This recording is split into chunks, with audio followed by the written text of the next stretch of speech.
नमस्कार, बड़ी खबर में आपका स्वागत है। शाम के 7 बज गए हैं। इस वक्त आप एनडीटीवी इंडिया के साथ हैं। मेरा नाम है अंकित त्यागी और एक बार फिर से जैसे कल मैं आपको मिला था यहाँ से, भारतीय जनता पार्टी का जो राष्ट्रीय कार्यकारिणी है उसकी यहाँ पर दो दिवसीय राष्ट्रीय कार्यकारिणी थी, वो खत्म हो गई है। तो आज बड़ी खबर में जो 3 बड़ी खबरें होंगी उसमें सबसे पहले इसी पर बात करेंगे। प्रधानमंत्री नरेंद्र मोदी ने कैसे 2024 का जो लक्ष्य है उसके लिए रास्ता, उसके लिए पिच तैयार की है, क्या बातें उन्होंने कही उस पर बात करेंगे। साथ ही साथ राहुल गांधी की भारत जोड़ो यात्रा पंजाब में है, जहां पर आज उनकी सुरक्षा में चूक भी हुई और उन्होंने कैसे आरएसएस पे एक बार फिर से हमला बोला, उस पर भी करेंगे बात। और फिर एक खबर बिल्कुल जिसको आपको बड़े ध्यान से देखना चाहिए, कैसे इंस्टाग्राम पर एक नौकरी के झांसे में जालसाजी हुई और कैसे एक महिला ने अपने अकाउंट से 5 लाख रुपए खो दिए। तो आपके साथ ये घटना ना हो जाए और कैसे इस तरह की जालसाजी से आप बच सकते हैं, इस पर भी बात करेंगे। पर शुरुआत करते हैं इस वक्त की बड़ी खबर से। अब से कुछ देर पहले भारतीय जनता पार्टी की 2 दिवसीय राष्ट्रीय कार्यकारिणी की बैठक खत्म हुई।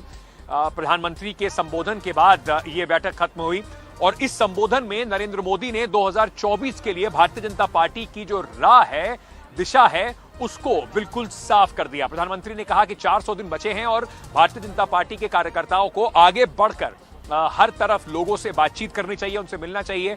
किसी को भी जो आपको वोट दे या ना दे उस तक भी आपका जो अप्रोच है, जो आपकी नीति है, वो पहुंचनी चाहिए। तो इस तरह से बड़ी अहम बातें यहां पर कही गई।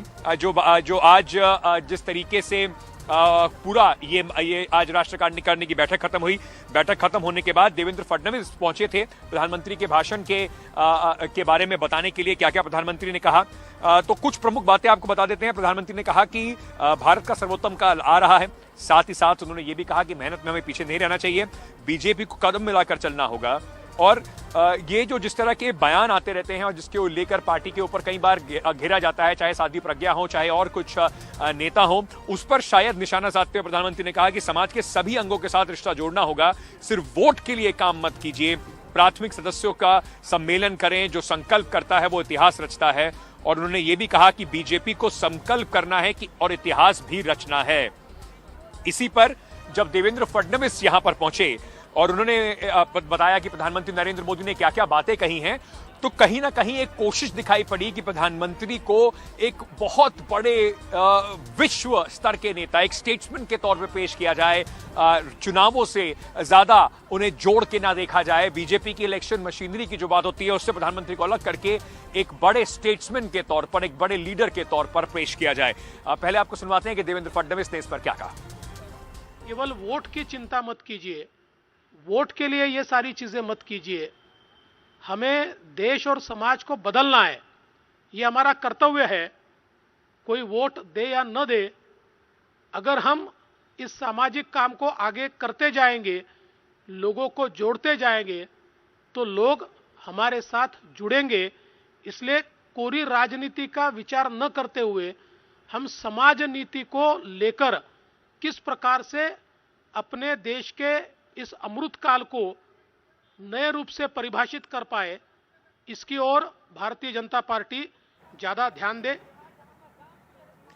चलिए, तो सीधे चलते हैं मेरे सहयोगी रवीश रंजन के पास। लगातार पिछले 2 दिनों से यहां से सारी खबर जो थी बीजेपी के खेमे से, वो आपके लिए लेकर आ रहे हैं। रवीश, थोड़ा समझने की कोशिश करते हैं इसको। खबर जो थी वो जिस तरीके से आके आज प्रस्तुत की गई, प्रधानमंत्री को इलेक्शन से थोड़ा अलग हटा के कोशिश की गई रखने की और कहा गया कि 400 दिन बचे हैं, उसका रोड मैप तो है, लेकिन ये नरेंद्र मोदी एक पॉलिटिकल लीडर के तौर पर, एक स्टेट्समैन के तौर पर, कैसे उनके कार्यकाल में भारत में सुशासन हो रहा है, लोगों को याद नहीं कि पहले क्या हुआ था। एक कोशिश थी एक बड़ी लकीर खींचने की नरेंद्र मोदी के नाम से। हाँ जी, बिल्कुल अंकित, क्योंकि सारी सियासी बातें और संगठन की बातें तो जेपी नड्डा कर चुके थे। अब नरेंद्र मोदी अपने आप को एक स्टेट्समैन के तौर पर प्रोजेक्ट करना चाहते थे और समापन जो भाषण रहा उसमें यही लगा कि बहुत भावनात्मक भाषण था उनका, एक बहुत ही देश से जोड़ने वाला एक भाषण था। साथ में उन्होंने विपक्षी पार्टी को भी कहीं ना कहीं घेरने की कोशिश की। उन्होंने ये भी कहा कि खास तौर पर 18 से लेकर 25 साल के जो युवा हैं उनको आप समझाइए, उनको बताइए, क्योंकि उन्होंने जो विपक्षी पार्टियों की सरकार है उनको नहीं देखा है कि उस सरकार में किस तरीके से दुष्प्रचार होता था, किस तरीके से जो है वो भ्रष्टाचार होता था। तो उन सरकारों के कामों को, उनके भ्रष्टाचारों को भी नई पीढ़ी को बताइए, ये भी उन्होंने साथ में कहा। साथ में उन्होंने ये भी कहा कि जो बॉर्डर के इलाके हैं उनमें भी रचनात्मक काम करने की जरूरत है। जो बॉर्डर के गांव हैं वहां पर भी आप जाइए, उनसे मिलिए, उनको जोड़िए। एक चीज उन्होंने और भी कही कि युवा जो कार्यकर्ता हैं, जो युवा लोग हैं और अपने जो कार्यकर्ता अभियान है, जो छोटे कार्यकर्ता हैं, जो बिल्कुल प्राथमिक सदस्य लेते हैं, उनका भी आप अधिवेशन करिए। तो कहीं ना कहीं सारे समाज के सारे तबकों को जोड़ने की जो है उनकी एक बात थी और उसको जो है वो कार्यकर्ताओं को संदेश दिया, साथ में नेताओं को भी संदेश दिया कि बिना वजह के आप जो है बयानबाजी न करें, रचनात्मक काम में आप ज्यादा अपना वक्त बिताइए। बिल्कुल, तो जो राह थी उसको बिल्कुल क्लियर करते हुए कि किस तरीके से आपको आउटरीच प्रोग्राम बढ़ाना है। 18 से जो 25 साल के लोग हैं, तो नए वोटर को जोड़ने की तरफ की कवायद जरूर दिखाई पड़ी रवीश। पर बने रहिए हमारे साथ। आज एक बड़ी जो दूसरी यहां से खबर निकल के आई वो थी जेपी नड्डा, जगत प्रकाश नड्डा जो भारतीय जनता पार्टी के अध्यक्ष हैं, उनके जो टेन्योर है प्रेसिडेंट के तौर पर, उनके कार्यकाल को एक्सटेंशन दिया गया है 2024 तक। जून 2024 तक उनका कार्यकाल बढ़ा दिया गया है। भारतीय जनता पार्टी जो अब तक हमेशा पॉलिटिकल पार्टीज के ऊपर हमला करती रहती थी कि वहां इलेक्शन नहीं होते, इस बार उन्होंने जेपी नड्डा का भी जो पूरा कार्यकाल है उसको बिना, क्योंकि चुनावों के बीच चुनाव नहीं हो सके तो उसके बाद बढ़ाया गया है। देखा इस तरह से जा रहा था कि चुनावी साल है, अहम चुनाव अब हैं और 2024 का चुनाव भी है, तो इस वजह से यह बात तय मानी जा रही थी कि जेपी नड्डा का कार्यकाल बढ़ाया जाएगा। क्यों ये जरूरत पड़ी कि बिना चुनाव के उनका कार्यकाल बढ़ाया जाए, इस पर अमित शाह जो यहाँ गृह मंत्री हैं वो आए और उन्होंने जेपी नड्डा के समर्थन में और किस तरीके से ये पूरा एक्सटेंशन उनको मिला उस पर कुछ बातें कही। पहले उनकी बात सुन लीजिए। भूतकाल में भी इस प्रकार के अलग अलग मौकों के कारण राष्ट्रीय अध्यक्ष के कार्यकाल को एक्सटेंशन दिया गया। इसी परंपरा का अनुसरण करते हुए श्री जगत प्रकाश नड्डा जी को राष्ट्रीय कार्यकारिणी ने आज सर्वानुमत प्रस्ताव किया है। श्री राजनाथ सिंह जी ने इस प्रस्ताव को रखा और सभी भारतीय जनता पार्टी के सदस्यों ने इसको हर्ष ध्वनि के साथ सर्वानुमत से स्वीकार किया है कि जगत प्रकाश नड्डा जी को जून 2024 तक भारतीय जनता पार्टी के अध्यक्ष के रूप में इनके कार्यकाल को बढ़ोतरी की जाए। रवीश हमारे साथ बने हुए हैं। रवीश, ये तो एक्सपेक्टेड था, ये कहीं ना कहीं लोगों को पूर्वानुमान था कि जगत प्रकाश नड्डा साहब को एक्सटेंशन मिलना है, लेकिन बीजेपी का जो एक बड़ा तीखा हमला रहता था बाकी पॉलिटिकल पार्टीज पर कि आप में डेमोक्रेसी नहीं है, हमारे यहाँ डेमोक्रेसी है, अब मौका उन्हें भी मिलेगा हमला करने का एक्सटेंशन पे। जी बिल्कुल, क्योंकि जिस तरीके से अमित शाह ने कहा कि कोविड के चलते जो है वो संगठन के चुनाव नहीं हो पाए और संगठन के चुनाव नहीं हो पाए, इसके वजह से जो है वो जेपी नड्डा का जो कार्यकाल है उसको विस्तार दिया गया है। हालांकि उन्होंने स्ट्राइक रेट को भी जो है वो बताया कि जेपी नड्डा ने 120 अभी तक चुनाव हुए हैं, उसमें से 73 चुनाव में उनके नेतृत्व में जीत हासिल हुई है। लेकिन ये सवाल जरूर उठना लाजमी है और आपको याद होगा कि अमित शाह का भी कार्यकाल जो है 2019 में बढ़ाया गया था 1 साल का। तो लगता यही है कि चूंकि लोकसभा चुनाव हैं, इस साल भी 9 राज्यों के चुनाव हैं, तो इससे लगा बीजेपी के संगठन को कि अब नया कोई राष्ट्रीय अध्यक्ष आएगा तो उसको संगठन को समझने में, उसको बनाने में वक्त लगेगा, तो उस वक्त को जो है क्यों जाया किया जाए। ये 2 इलेक्शन जो है वो करवाने के बाद में जो है वो राष्ट्रीय अध्यक्ष बनाया जाए, तो इसी के वजह से ये हो सकता है। और जैसा कि हम और आप 2 दिन से चर्चा भी कर रहे थे कि बिल्कुल उम्मीद थी कि इस राष्ट्रीय कार्यकारिणी में उनके नाम पर मोहर लगे और उनका जो विस्तार है उसको किया जाए। उन्होंने ये भी कहा कि चेहरा और काम नरेंद्र मोदी का रहेगा, लेकिन संगठनात्मक जो नेतृत्व है वो जेपी नड्डा का रहेगा। बिल्कुल रवीश, बहुत बहुत शुक्रिया हमारे साथ जुड़ने के लिए, इन खबरों पे विस्तार से हमारे साथ चर्चा करने के लिए। बीजेपी के खेमे से अब आपको कांग्रेस के खेमे में लिया चलता हूं, जहां पर पिछले कई दिनों से 100 दिन से ज्यादा का वक्त हो चुका है, राहुल गांधी की भारत जोड़ो यात्रा जो है वो चल रही है और पंजाब में भारत जोड़ो यात्रा पहुंच गई है। पंजाब से हिमाचल होते हुए उन्हें आगे जम्मू कश्मीर जाना है, लेकिन आज राहुल गांधी होशियारपुर में जब सुबह चल रहे थे तो वहां पर उनकी सुरक्षा में एक बड़ी चूक दिखाई पड़ी। एक युवक कूद के राहुल गांधी के बेहद करीब आ गया और उसने राहुल गांधी को गले लगाने की कोशिश भी की और उसके बाद देखा गया कि कैसे सिक्योरिटी के जो वहां पर लोग थे उन्होंने उस युवक को पीछे हटा दिया। इसके ऊपर कई शंकाएं जताई जा रही हैं क्योंकि पहले से ही राहुल गांधी की सुरक्षा को लेकर और खास तौर से जैसे भारत जोड़ो यात्रा जम्मू कश्मीर में पहुंचेगी उसको लेकर काफी सारी जो कवायद है वो की जा रही है। सुरक्षा एजेंसीज ने पहले ही ये खतरा जाहिर किया है कि राहुल गांधी की जो भारत जोड़ो यात्रा है उसको लेकर सुरक्षा एजेंसीज काफी चिंतित हैं और उन्होंने कांग्रेस पार्टी को कहा है कि जम्मू कश्मीर के कई ऐसी सड़कें कई ऐसे इलाके होंगे जहां पर राहुल गांधी को पैदल नहीं चलना चाहिए। कांग्रेस को अपना फाइनल प्लान जो है वो अभी रिलीज करना बाकी है। इस पर राहुल गांधी ने कहा कि ये सुरक्षा में चूक नहीं थी लेकिन एक अति उत्साही युवक था जो हमसे मिलना चाहता था, जो हमारे साथ जुड़ना चाहता था। पुलिस ने इस पे क्या कहा, राहुल गांधी ने क्या कहा, पहले आपको वो सुनवाते हैं और उसके बाद फिर बात करेंगे कैसे राहुल गांधी ने आज प्रेस कॉन्फ्रेंस में एक बार फिर से आरएसएस के ऊपर हमला। देखें, नंबर 1 पॉइंट की जो वीडियो मैंने देखी है उससे लगता है कि as if it is a security breach. We have made a perfect arrangements but yes there is nothing which we can get is a super perfect thing. जो जिस तरीके से उसने हग किया राहुल जी को आके गले लगा, दैट वाज नॉट एक्सपेक्टेड। उसका अब इंडिविजुअल का जो रिएक्शन है, जितनी देर तक वो इंडिविजुअल में आइडेंटिफाई नहीं करता उतनी देर I will not be able to confirm that it was 100% security breach और इट वाज समबडी इनवाइटेड। उसके साथ आ गया, इमोशनली भी बंदा हो सकता है। He was checked by the security people. He was a bit overexcited. It's not a problem. It happens quite often. Many people get overexcited, and that was a case where he was a bit extra charged up. So there's no problem. It's happened many times before. I wouldn't call that a security lapse.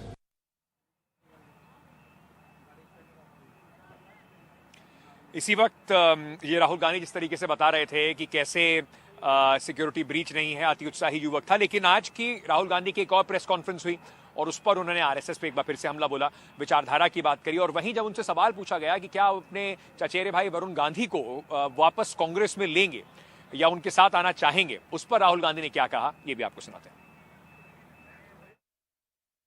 मेरी विचारधारा उनकी विचारधारा से नहीं मिलती है।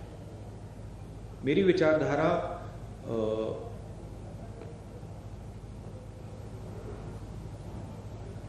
मैं RSS के ऑफिस में कभी नहीं जा सकता। अब मेरा आपको गला काटना पड़ेगा पहले, मैं नहीं जा सकता। और मेरा जो परिवार है उसकी एक विचारधारा है, उसका एक थॉट सिस्टम है, थिंकिंग सिस्टम है। और जो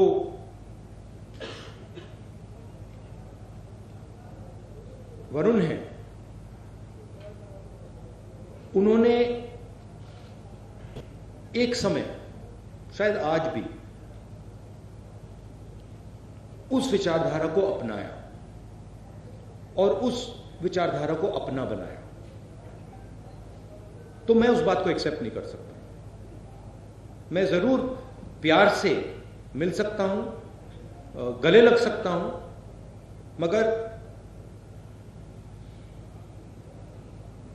उस विचारधारा को मैं एक्सेप्ट नहीं कर सकता। आप लगातार प्रेस कॉन्फ्रेंस में आरएसएस को घेरते आए हैं।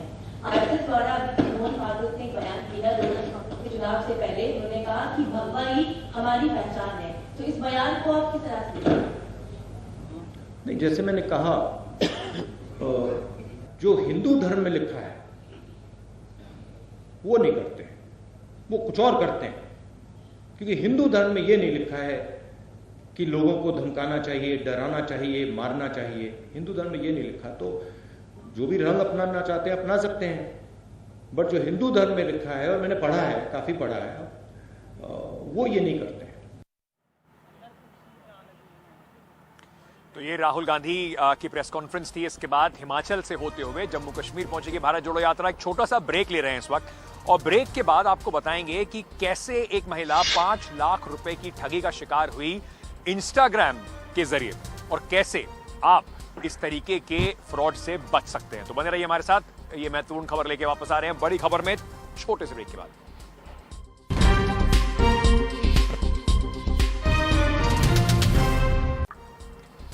एक बार फिर से आपका स्वागत है बड़ी खबर में। कुछ दिनों से ये बात कई बार चर्चा होती है, आजकल बताई भी बहुत जाती है, इस पे विज्ञापन भी बहुत होते हैं कि कैसे लोग साइबर फ्रॉड का ऑनलाइन अलग अलग माध्यमों से कैसे फ्रॉड का शिकार हो रहे हैं।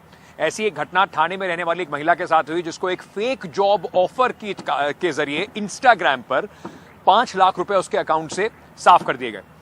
तो सबसे पहले आपको बताते हैं कि ये पूरी खबर क्या है और उसके बाद आप कैसे सतर्क रह सकते हैं इस तरीके के फ्रॉड की अटेम्प्ट से। कोई अगर कोशिश करे आपको भी इस तरह का शिकार बनाने का, तो उससे कैसे सतर्क रह सकते हैं, कैसे बच सकते हैं, उसका तरीका भी आपको बताएंगे। सबसे पहले आपको बताते हैं कि क्या पूरा मामला है और कैसे इस महिला से 5 लाख रुपए ऐंठ लिए गए। तो ये जो पूरा मामला है, ये इंस्टाग्राम पे ये जो महिला है, ठाणे में रहने वाली महिला है, इनको एक जॉब ऑफर आता है, एक कंपनी इनको जॉब ऑफर देती है। इंस्टाग्राम पर इस नौकरी का विज्ञापन जो है वो लगाया जाता है। जॉब अप्लाई करने के लिए एक पेमेंट लिंक इनको भेजा जाता है और उस पेमेंट लिंक के बाद पेमेंट करने के 6 दिन के बाद, मतलब वो जैसे कि एप्लीकेशन फॉर्म के लिए उन्होंने कुछ थोड़ा सा रकम मांगी और उसके 6 दिन बाद उसकी अकाउंट से 5 लाख रुपए गायब हो जाते हैं। महिला ने जॉब ऑफर करने वाले से संपर्क साधा, जॉब ऑफर करने वाले की तरफ से कोई जवाब नहीं मिला और उसके बाद अब साइबर जो वहां की क्राइम टीम है, साइबर फ्रॉड डिपार्टमेंट है मुंबई का, उसमें यहां पर यह मामला दर्ज कराया गया है, शिकायत जो है वो दर्ज कराई गई है। तो ये एक बहुत जैसे कि मैं आपको बता रहा था कि बहुत सारे लोगों को खास तौर से कोशिश की जाती है लोगों को इस तरीके के लुभावने एड्स के जरिए इस तरह के ऑनलाइन फ्रॉड में फंसाने का। लेकिन आप इंस्टाग्राम पर या किसी और वेबसाइट पर इस तरह का अगर कोई ऑफर देखें तो क्या क्या चीजों को ध्यान रखें जिससे कि आप इस तरीके के किसी भी मामले का शिकार ना हो। तो सबसे पहले आपको बताते हैं कि आप इससे बच कैसे सकते हैं। कुछ एहतियात हैं जो आपको बरतनी चाहिए। सबसे पहले जब भी कोई कंपनी आपको जॉब ऑफर दे या कुछ और बात करे, उसको ऑनलाइन गूगल पे जाके उस कंपनी का नाम सर्च जरूर कर लें। किसी दूसरे सोर्स से उस लिंक को जरूर सर्च करें, उसके बारे में थोड़ी जान पड़ताल जरूर करें। यूआरएल जो है उसमें कोई अगर गलती दिखे तो सतर्क हो जाइए कि कई बार क्या होता है कि जो कंपनी के यूआरएल होते हैं या ऑफिशियल यूआरएल होते हैं उससे थोड़ा अलग आपको जो यूआरएल होता है, यूआरएल का मतलब होता है जो ऊपर नाम लिखा हुआ आता है, एक पूरा HTTPS के बाद एक पूरा लंबा सा जिसपे लिंक पे आप क्लिक करते हैं, उसमें अगर कुछ गलती दिखाई पड़े तो आप सतर्क रहिए। अनजान विज्ञापन या लिंक को क्लिक बिल्कुल भी ना करें जिसकी तस्दीक ना कर पाएं। साथ ही साथ जो पोस्ट शेयर की गई है उसे ध्यान से पढ़ें। अगर ज्यादा जानकारी नहीं है तो लिंक पे क्लिक मत करें। व्याकरण या शब्दों में अगर गलती हो तो सतर्क हो जाइए, क्योंकि कई बार ये लोग क्या करते हैं कि सरकार के नाम से करते हैं और उसमें PIB के साथ कुछ जोड़ देंगे, रेलवे के साथ कुछ शब्द आगे जोड़ देंगे या कोई स्पेलिंग मिस्टेक होगी, तो उसके साथ ऐसा अगर कुछ हो तो उस पर बिल्कुल सतर्क हो जाइए।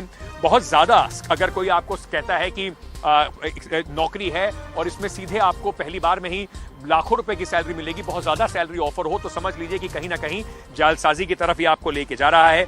निजी ईमेल अकाउंट से अगर ये मैसेज आया हुआ हो या आपको कोई निजी ईमेल अकाउंट दिया जाए जिससे इसको कहा जाए कि इस पर क्लिक कर दीजिए, तो सतर्क हो जाइए। किसी भी कंपनी का या कोई भी इस तरीके का निजी अकाउंट से वार्तालाप नहीं होती है, तो ध्यान रखिए। उसके बाद अगर आपसे कोई पेमेंट मांगा जाए तो पहले उस कंपनी के एड्रेस के बारे में, उसके फोन नंबर और वेयरअबाउट्स के बारे में जानकारी ले लें, उसके बाद ही किसी तरीके का कोई पेमेंट करें और इस तरह की जालसाजी से बचे रहें। तो आपको सतर्क करने के लिए थी हमारी आज की तीसरी बड़ी खबर। इस तरह की खबरें जिनका सीधा आप पे असर होता है वो लेकर आपके लिए आते रहेंगे। आज के लिए बड़ी खबर में इतना ही। कल फिर होगी मुलाकात शाम 7 बजे। बने रहिए NDTV इंडिया के साथ।